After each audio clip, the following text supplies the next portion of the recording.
नमस्कार, मैं हूं रूपा पंडित। खास मुलाकात इस कार्यक्रम में आप सभी का बहुत बहुत स्वागत है। आज मेरे साथ विधानसभा क्षेत्र के अधिक एवं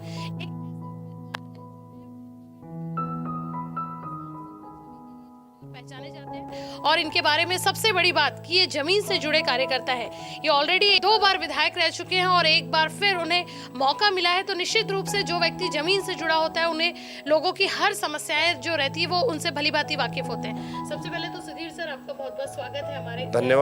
धन्यवाद आपका। आपके चैनल के माध्यम से आप मुझे यहाँ इंटरव्यू करने के लिए आमंत्रित किया है। मैं आपका तहे दिल से शुक्रगुजार करता हूँ। सुधीर सर, आप 2 बार विधायक रह चुके हैं, तो इस नाते बहुत सारी चीज़ें जो हैं आप भली भांति परिचित हैं कि लोगों को क्या उनकी नीड्स है, मतलब मूलभूत ज़रूरतें क्या है और अभी तक उनकी चीज़ें जो है वो पूरी नहीं फुलफिल हो ही पाई है। एक बार फिर अगर जनता आपको मौका देती है तो आप किन किन चीज़ों पे फोकस करेंगे? सबसे पहला तो मेरा फोकस रहेगा ये उमरेड विधानसभा में उमरेड, भिवापुर, कुही 3 तालुका प्लेस है। बहुत बड़ा मतदार संघ है, 400 गांव का ये मतदार संघ है। ग्रामीण एरिया बहुत बड़े पैमाने पे है। इसमें उमरेड शहर नगर परिषद का एरिया है, उसमें 60,000 की आबादी, कुल आबादी है एक गांव में। और वहाँ पे MIDC भी ग्रोथ सेंटर बहुत बड़ा है और कुही में भी है, भिवापुर में भी है। सबसे अहम बात तो सही मायने से देखा जाए तो रोजगार की है। युवाओं को रोजगार मिलना चाहिए, ये हमारी प्राथमिकता है। क्योंकि ये जब तक ये युवा काम को नहीं लगेंगे उनके परिवार में अस्थिरता रहती है। तो सबसे पहले यहाँ विधायक करके चुन के आने के बाद तीसरी बार तो सही मायने से मैं 2 बार तो विधायक रह चुका, तीसरी बार भी मुझे पार्टी ने उम्मीदवारी दी थी और मैं अभी 4थी बार चुनाव लड़ने जा रहा हूँ। 2 बार तो रह चुका, 1 बार मैं हार चुका चुनाव और तीसरी बार पार्टी ने मेरे ऊपर विश्वास डाला है। वरिष्ठ नेतागण और स्थानीय लेवल के हमारे सभी नेताओं का मैं शुक्रगुजार करता हूँ। लेकिन इस मतदार संघ में चुन के आने के बाद में पहली बात मैंने बताया कि बेरोजगार को रोजगार देना, नए उद्योग यहाँ पे आना चाहिए, उद्यमशीलता आना चाहिए, नए उद्योगों के माध्यम से नए लोगों को रोजगार मिलना चाहिए। किसान की जो उपज है उसमें जो भी लोग हैं, किसान का बेटा खेती में जाने के लिए तैयार नहीं है, लेकिन हम ऐसे किसान के लिए भी उद्योग लाएंगे कि अपने खेती में स्वयं स्फूर्त वो ऐसा अपना खेती करे कि वो उद्योग के माध्यम से देखते हुए खेती कर सके। इसके लिए नई टेक्नोलॉजी लाके उनको कैसे काम को लगा सकते हैं, वही ये मेरा प्राथमिकता है। सर, एम्प्लॉयमेंट वाली न्यूज़ बात तो आपने बहुत अच्छी कही कि बेरोजगार लोगों को रोजगार देंगे, लेकिन आज भी उमरेड जैसे पिछड़े हुए क्षेत्र के बच्चे जो है एजुकेशन के लिए बाहर गाँव जाते हैं, नागपुर या फिर कहीं और। तो क्या नागपुर में, हमारे उमरेड क्षेत्र में या फिर यहाँ के आसपास एरिया में कोई एजुकेशन से रिलेटेड कोई बड़ी यूनिवर्सिटी लाने का प्लान है आपका? देखो कैसा है, नागपुर हमारा देश का एक जीरो माइंस है और नागपुर में या मेरे मतदार संघ से यानी उमरेड से, भिवापुर से, कुई से 30-40 किलोमीटर के रेडियस में नागपुर है। यानी नागपुर को सबसे पास में कोई मतदार संघ है तो उमरेड विधानसभा है। और कनेक्टिविटी एकदम जोरदार दी है हमने, चारों बाजू से यानी नागपुर को जोड़ दिया गया है रास्ते के माध्यम से। आदरणीय नितिन जी गडकरी साहब के माध्यम से, आदरणीय देवेंद्र फडणवीस साहब के माध्यम से, आदरणीय पवन कुमार साहब के माध्यम से हमने ये मतदार संघ को जोड़ दिया है। तो इसलिए वहाँ पे बहुत सारी यूनिट्स आए हैं ग्रामीण एरिया में। तो क्या होता है कि यहाँ का बच्चा इजीली एक्सेस वहाँ पे रहने से आधे घंटे में नागपुर में पहुँच जाता है। तो इसलिए वो नागपुर में जाना चाहता है और नागपुर में सुविधा भी है। तो पास में ऐसे ग्रामीण में यूनिवर्सिटी लाने के बाद में उसको उतना ये भी मिलना चाहिए, तो रेडियस वहाँ पे लोग जाना भी चाहिए। क्या होता है, गरीब का बच्चा आज ग्रामीण में भी रहने वाला जो है वो अपने बच्चों को उमरेड में पढ़ाना चाहता है, उमरेड का आदमी नागपुर में पढ़ाना चाहता है, नागपुर का आदमी पुणे में भेजना चाहता है, पुणे का आदमी उधर बेंगलोर में भेजना चाहता है, मुंबई में भेजना चाहता है। ये तो प्रक्रिया है, स्टेप बाय स्टेप प्रक्रिया चलती रहती है। तो मेरे पास में एकदम नागपुर के पास में नई अच्छी यूनिवर्सिटी आई है, तो उसका उपयोग हम लोग करते ही है। तो उसके माध्यम से हम बच्चों को ज्ञान देते ही रहते हैं। तो नागपुर में अच्छी सुविधा आदरणीय नितिन जी गडकरी साहब के माध्यम से, आदरणीय देवेंद्र जी के माध्यम से, आदरणीय बावनकुड़े साहब के माध्यम से यहाँ आई है। तो सुविधा है। सुधीर सर, कई बार लोग कहते हैं कि समाज सेवा की भावना लेकर हम राजनीति में प्रवेश करते हैं, तो राजनीति में प्रवेश करने का जो उद्देश्य है आपका क्या था? मेरा भी उद्देश्य वही था। राजकारण इस समाज सेवा का माध्यम रहना चाहिए। हमारे आदरणीय नितिन जी गडकरी साहब बोलते हैं सभी पार्टी के लोगों से उनके संबंध है, तो कोई भी आता है तो वो नहीं कभी बोलते नहीं, जो रास्ते आते हैं तो वो काम करते रहते हैं। देवेंद्र जी भी हमारे कोई भी आते हैं तो उनको सहयोग करते हैं, हमारे बावनकुड़े साहब कोई भी आते हैं तो उनको सहयोग करते हैं। मैं भी उनके नक्शे कदम पे चल के, कोई भी आदमी आता है समाज का, चाहे किसान हो, मजदूर हो, महिलाएं हो, युवा है, व्यापारी है, कोई 12 बलूचीदार ओबीसी का भी घटक आता है, तो उनकी जो जो बातें रहती है उनको सहयोग करना ये मेरा फर्ज मैं समझता हूँ। राजकारण समाज सेवा का माध्यम रहना चाहिए। राजकारण में काम करते तो 20% राजकारण रहना चाहिए, 80% समाज के कारण रहना चाहिए। वही काम हम निरंतर पिछले 30 सालों से, मैं इस क्षेत्र से जहाँ आप मेरी मुलाकात ले रहे, इसी मतदार संघ से मेरा राजकीय भवितव्य चालू हुआ।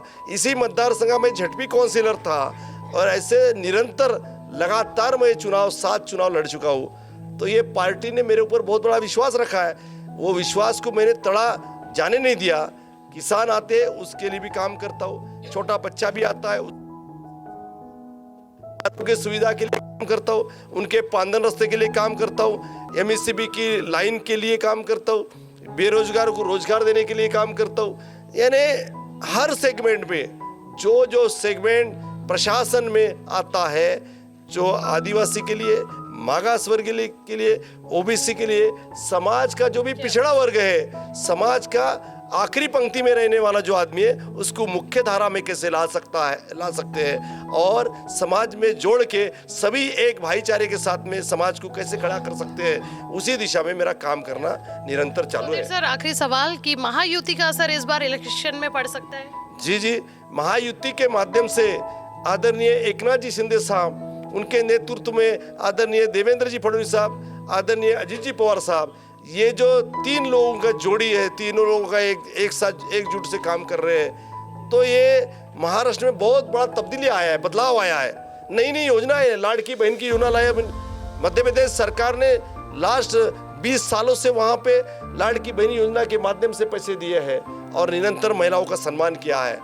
हमने भी यहाँ पे महाराष्ट्र में हमारे सभी नेतागणों ने यहाँ पे मुख्यमंत्री लाड़की बहन योजना लाया और योगायोग से नागपुर जिले के पालक मंत्री आदरणीय देवेंद्र फडणवीस साहब है और उन्होंने मुझे उमरेड विधानसभा क्षेत्र का, उमरेड, भिवापुर, कुई तीनों तालुका प्लेस का लाड़की बहन का शासकीय योजना का अध्यक्ष बनाया और उसी के तहत मैंने 77,500 केसेस मंजूर करके उनके खाते में 5 इंस्टॉलमेंट ये चुनाव के पहले डाल दिया है। हमारे महिलाओं का सम्मान हमने किया है और निरंतर ये करते रहे।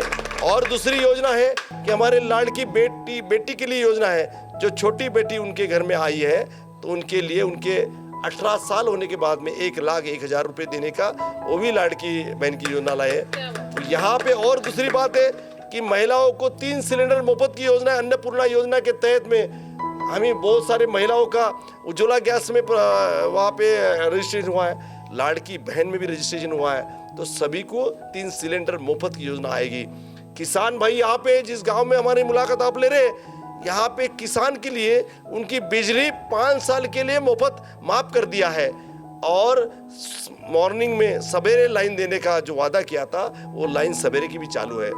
और शेतकरी सम्मान योजना के तहत केंद्र सरकार ने, राज्य सरकार ने भी ऐसे 6,000 12,000 रुपये किसान के खाते में डाले हैं। 1 रुपया में पीक बीमा केंद्र सरकार का मैं तहे दिल से आभार व्यक्त करूंगा। आदरणीय नरेंद्र मोदी साहब का तहे दिल से आभार व्यक्त करूंगा कि देश के इतिहास में पहली बार किसान का सम्मान करने के लिए, क्या है कि ये ऊपर का क्लाइमेट जो साथ देता नहीं, उनके उपज चली जाती है, फसल चली जाती है, लेकिन उनको आधार मिलना चाहिए, उनके परिवार में कोई आपत्ति ना आए, इसलिए 1 रुपये में उनका फसल का बीमा करके उनको लाखों रुपए की मदद यही मतदार संघ में हमारे नेतागण के माध्यम से, हमने प्रशासन के माध्यम से सभी बातें यहाँ पे किया है। तो ये निरंतर हम करते रहेंगे। अच्छी अच्छी योजना यहाँ पे आने से मुझे पूरा विश्वास है महायुति की सरकार आदरणीय नरेंद्र मोदी साहब के माध्यम से देश में सरकार आई है, राज्य में भी सरकार इस बार आती है, तो डबल इंजन की सरकार यहाँ बन के ये पूरा महाराष्ट्र गतिमान होके अलग अलग योजना यहाँ पे अच्छी तरह से इम्प्लीमेंट होगी, सभी का सम्मान होगा, सभी की योजना यहाँ पे होगी और सभी खुशहाली से जीवन बिताएंगे। इस दिशा में डबल इंजन की सरकार निश्चित तौर पे काम करेगी। मेरी विनती यहाँ पे सभी मतदार संघ के हमारे मतदाताओं से है कि डबल इंजन की सरकार आने के बाद में सभी किसान का, मजदूर का, युवाओं का, सभी का सम्मान होगा। महिलाओं का सम्मान तो क्या ही है, हमारे युवा साथी के लिए युवा कार्य प्रशिक्षण योजना के तहत में उनको 6,000, 8,000, 10,000 स्टाइपेंड देने का भी जीआर निकला है। हमारे जो डीएड बीएड वाले हैं उनको भी 10,000 रुपये का स्टाइपेंड दे के उनको भी रोजगार को लगाया है। सभी को रोजगार यहाँ पे लगाएंगे, कोई ऐसा आदमी वंचित नहीं रहेगा। इसलिए डबल इंजन की सरकार की नितांत आवश्यकता है। मेरी मतदाताओं से विनती है कि आने वाले 20 तारीख को हमारे सभी मतदाता मतदान करने के लिए स्वयं स्फूर्ति से जाए और महायुति के उम्मीदवार जहाँ जहाँ भी है वहाँ चुन के देने के लिए निरंतर अग्रसर रहे। उमरेड विधानसभा में मैं उनका साथी, कभी भी हाथ दिए तो मैं कभी भी उनके सुख दुख में रहने वाला साथी हूँ। कभी भी उन्होंने बुलाया तो मैंने कभी नहीं कहा नहीं, आगे में भी नहीं कहूँगा नहीं।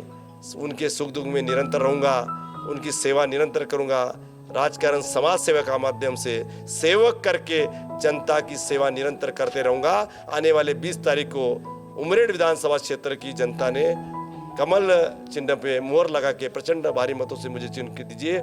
ये मेरा आपका जो कर्जा है, आपकी आने वाली समस्याओं का निराकरण करते हुए आपको सबको मदद करने का मैं इस चैनल के माध्यम से वादा करता हूँ। किसी की निराशा नहीं होने दूंगा। इसी के साथ में मैं अपने वाणी को विराम देता हूँ। धन्यवाद। ये थे हमारे सुधीर पारवे सर, जिन्हें उमरेड विधानसभा क्षेत्र से एक बार फिर उम्मीदवारी मिली है।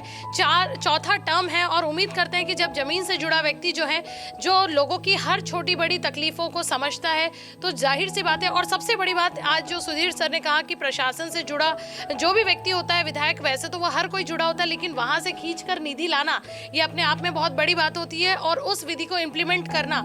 और सबसे बड़ी बात कि इन्होंने जो बेरोजगारों को रोजगार देने का वादा किया है वो निश्चित रूप से ही उम्मीद करते हैं कि वो पूरा करेंगे।